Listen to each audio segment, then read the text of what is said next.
దేశ సమగ్రత, దేశ సమైక్యత దాని గురించి అవగాహన లేనటువంటి వాడు, లేకపోతే దేశ భవిష్యత్తు గురించి, లేకపోతే దేశానికి సంబంధించినటువంటి గతం గురించి తెలియనటువంటి కొద్దిమంది కావాలని శ్రీమతి ఇందిరాగాంధీ గారి చరిత్రని వక్ర మార్గంలో తీసుకొని పోయి లబ్ధి పొందాలని ప్రయత్నం చేస్తూ ఉన్నారు.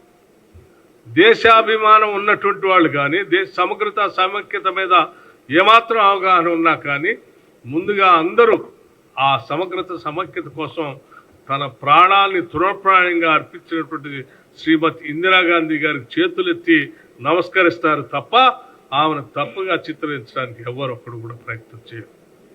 కేవలం దేశాన్ని అస్థిరపరచాలని, దేశాన్ని విభజించాలని, దేశంలో ఉన్న సమాజాన్ని అనేక రకాలుగా విభజించి అందులోంచి రాజకీయంగా లబ్ధి పొందాలనుకున్నటువంటి వాళ్ళు మాత్రమే శ్రీమతి ఇందిరాగాంధీ గారి గురించి తప్పుగా చెప్పడం కోసం ప్రయత్నం చేస్తారు.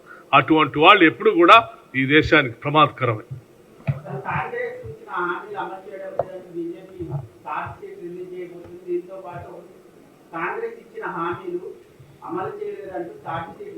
భారతీయ జనతా పార్టీ లాగానే కాంగ్రెస్ పార్టీ కూడా ఉంటుందని వాళ్ళు ఆ ఊహల్లో బతుకుతూ ఉన్నారు. సంవత్సరానికి 2 కోట్ల ఉద్యోగాలు ఇస్తామని, లేకపోతే ప్రతి పేదవాళ్ళు ప్రతి సామాన్యుల అకౌంట్లో 15 లక్షలు వేస్తామని, లేకపోతే నల్లధనం మొత్తాన్ని తీసుకొచ్చి చూపిస్తామని, దొంగ నోట్లంతా చూపిస్తామని నోటు రద్దు సందర్భంగా చెప్పినటువంటి అంశాలు, ఇవత్యాది అంశాలన్నీ ఆనాడు ఎన్నికలకు ముందు వాళ్ళు చెప్పినటువంటి అంశాలు. వాళ్ళు ఏమీ అమలు చేయలేదు కాబట్టి అవతల పార్టీ వాళ్ళు కూడా అట్లా చేయరేమో అనేటువంటి భ్రమంలో ఉన్నారేమో. ఒక్కసారి మేము చేసినటువంటి అంశాలన్నింటినీ చూసి జాగ్రత్తగా వాటిని ఫాలో కమ్మని చెప్పదలుచుకున్నాం. ఒకటి, ఉచిత బస్సు రవాణా సౌకర్యం. మీరు మహిళలు తిరిగే బస్సులో మీ మహిళలను కూడా ఎక్కి తిప్పించండి. ఎవరైనా పొరపాటున వాళ్ళు టికెట్లు అడిగితే మాకు చెప్పండి, వాళ్ళకు కూడా ఉచితంగానే ఇస్తాం. అట్లాగే 200 యూనిట్లలోనే ఉచితంగా కరెంట్ ఇస్తున్నామని చాలా స్పష్టంగా చెప్పాం. ఒకవేళ మీ పార్టీలో వాళ్ళు ఎవరైనా ఉంటే వాళ్ళు కూడా 200 యూనిట్లు వాడుకుంటుంటే వాళ్ళకు కూడా ఇస్తాం. ఒకవేళ మీ దృష్టిలో ఎవరైనా ఉంటే మాకు చూపించాం. ఇట్లా మేము చాలా స్పష్టంగా చెప్పాం.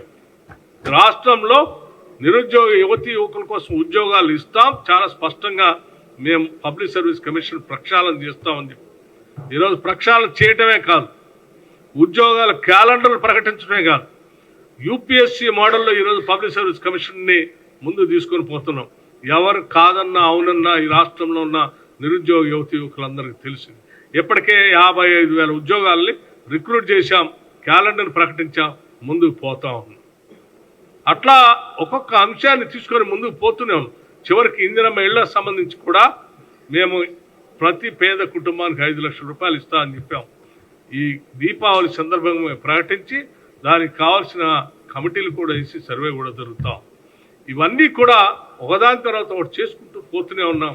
కనపడినటువంటి అంటే పచ్చ కామెరలు ఉన్నటువంటి వాళ్ళందరికీ ప్రపంచం అంతా పచ్చగా ఉన్నట్టుగా వాళ్ళు చేయట్లేదు కాబట్టి మిగతా వాళ్ళు కూడా చేయట్లేదని భ్రమలో ఉంటే వాళ్ళ కర్మ.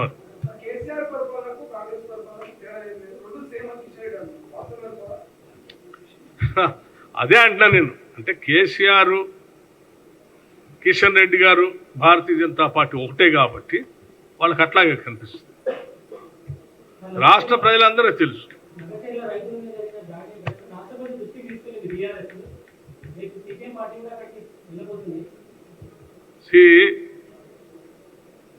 మేము చాలా స్పష్టంగా ఎప్పటికీ చెప్పాం కూడా, రాష్ట్రంలో ఉన్నటువంటి రైతాంగ సోదరులు ఎవరిని కూడా ఇబ్బంది పెట్టకూడదు, వాళ్ళని భూములు కోల్పోతున్నటువంటి వాళ్ళ సమస్యను కూడా అర్థం చేసుకుని ముందుకు పోవాలన్నటువంటి ఆలోచనతోనే Congress party 2013 land acquisition act తీసుకుని వచ్చింది. ఈ ల్యాండ్ అక్విజిషన్ రైతుల కోసం, భూమి కోల్పోయేటువంటి వాళ్ళ కోసం అద్భుతంగా ఉంది, దాన్ని అమలు చేస్తున్నామని చెప్తున్నాం. అట్లాగే భూమి కోల్పోయినటువంటి వాళ్ళందరికీ కూడా అందరితో మాట్లాడే చేస్తామని చెప్పి వాళ్ళకి కావాల్సిన రకరకాల ఫోరమ్స్లో మాట్లాడుకోవటానికి అవకాశాలు కూడా కల్పిస్తామని చెప్పారు. కొద్దిమంది రాజకీయ పార్టీకి సంబంధించిన నాయకులు కావాలని కుట్రపూరితంగా కొద్దిమంది అమాయకులైనటువంటి దళిత గిరిజనులను రెచ్చగొట్టి వాళ్ళకు నష్టం జరిగేటట్టుగా ఆ కలెక్టర్ స్థాయి అధికారి పైన దాడి చేపించి భౌతిక దాడి ద్వారా కొంత హింసను ప్రేరేపించడం కోసం చేస్తున్న ప్రయత్నాన్ని మేము ఖండిస్తా ఉన్నాం. ఇది సరైనది కాదు.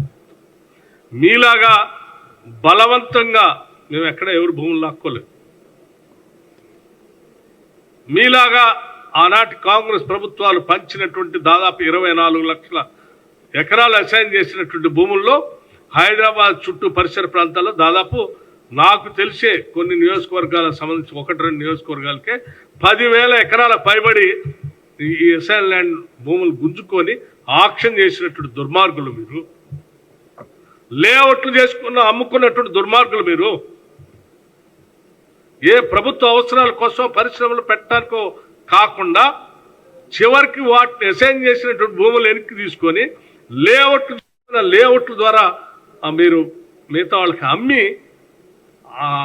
పైశాచిక ఆనందం పొందినటువంటి మీరు ఈరోజు ఈ గిరిజనుల గురించి దళితుల గురించి మాట్లాడుతూ ఉంటే దెయ్యాలు వేదాలు వాళ్ళు ఇచ్చినట్టుగా ఉంది.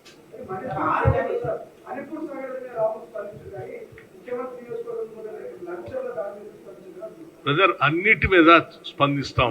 అసలు మేమే స్పందిస్తున్నాం. మా ముఖ్యమంత్రి స్పందిస్తా ఉన్నాడు. మా ముఖ్యమంత్రి అసలు మా రైతులకి నిజమైనటువంటి న్యాయమైనటువంటి వాళ్ళకి లబ్ధి చేకూరాలని ఆయనే మాట్లాడుతూ ఉన్నాడు. ఆయన వద్దన్నప్పుడు కదా ఇంకో ఆయన ఖండించాల్సింది.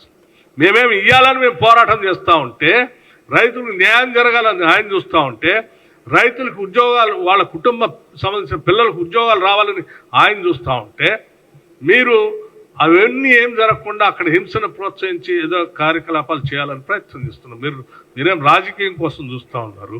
మా ముఖ్యమంత్రి ఏమో అక్కడ అభివృద్ధి, వాళ్ళ కుటుంబాలు వాళ్ళు బాగా ఎదగాలని ఆయన ఆలోచిస్తూ ఉన్నారు. వాళ్ళకి కావాల్సిన ల్యాండ్ R&R ప్యాకేజ్ ఎట్లా కావాలంటే అట్లా కూర్చోబెట్టి ఏమంటారు ఇంటరాక్షన్ ద్వారా చేయాలని ఆలోచన చేస్తూ ఉన్నారు.